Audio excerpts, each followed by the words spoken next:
Hi everyone, welcome back to the channel. So in today's quick video, I'm going to show you how you can activate the Simly eSIM. So as you can see, I'm currently on the simly.io where you can basically purchase your eSIM. So you just have to first of all select your country, then select the data plan. And after selecting the plan, you just have to simply make the payment. Now, when you make the payment, you just have to log in into the application and go to the eSIM section where you have basically purchased the eSIM, and you will get the QR code and the eSIM related details. So inside it also you will be shown the option of add eSIM. So you just have to tap on the option of add eSIM, and then you will be shown this type of prompt that would say activate the new eSIM.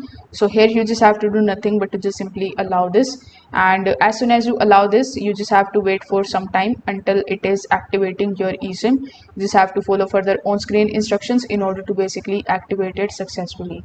Now once it is activated successfully, you need to go to the cellular or the mobile services on your iPhone, and then you just have to make sure that the data roaming option is enabled and the mobile data line option is also turned on.